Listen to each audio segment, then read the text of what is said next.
नमस्कार, ब्युटिफुल हमेशा मराठी यूट्यूब चॅनलमध्ये आपले स्वागत आहे। आजकाल गोरी आणि चमकदार त्वचा ही सगळ्यांनाच हवी असते। आता तुम्हाला कुठेही ब्युटी पार्लरमध्ये जाण्याची गरज नाही। आज मी तुम्हाला 15 मिनिटात चमकदार त्वचा मिळवण्यासाठी काही सांगणार आहे। तर मग चला पाहूया काय आहे ते। गुलाबाच्या फुलाच्या पाकळ्या उन्हामध्ये सुकवा, नंतर त्या बारीक करून त्याची पावडर बनवा। त्यात थोडेसे कच्चे दूध टाका आणि त्याची पेस्ट बनवा। ही पेस्ट चेहऱ्याला लावा।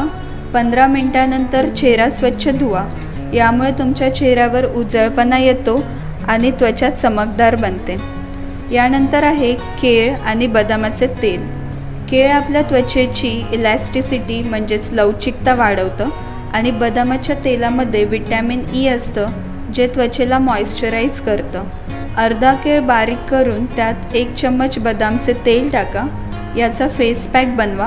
हा फेस पॅक चेहऱ्याला लावा। 15 मिनिटांनंतर चेहरा स्वच्छ धुवा।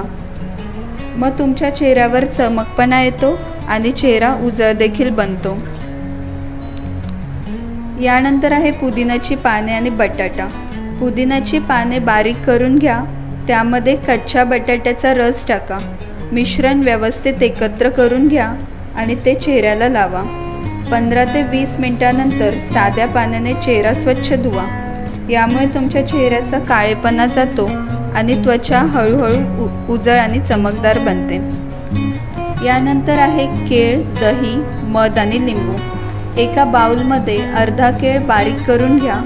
त्यामध्ये 1 चम्मच दही, 1 चम्मच मध आणि अर्धा चम्मच लिंबूचा रस टाका। याची पेस्ट बनवा। ही पेस्ट चेहऱ्याला लावा। 15 मिनिटांनंतर चेहरा स्वच्छ धुवा। यामुळे तुमचा चेहरा चमकदार बनतो। अशा प्रकारे तुम्ही 15 मिनिटात चमकदार त्वचा मिळवू शकता। जर तुम्हाला माझा व्हिडिओ आवडला असेल तर लाईक करा आणि प्लीज प्लीज प्लीज माझ्या चॅनलला सबस्क्राईब करा व तुमच्या मित्रमैत्रिणींशी शेअर करा आणि तुमचे विचार मला खालील कमेंट बॉक्समध्ये सांगा। माझा हा व्हिडिओ पाहिल्याबद्दल धन्यवाद। आता आपण पाहणार आहोत पुढचा व्हिडिओ।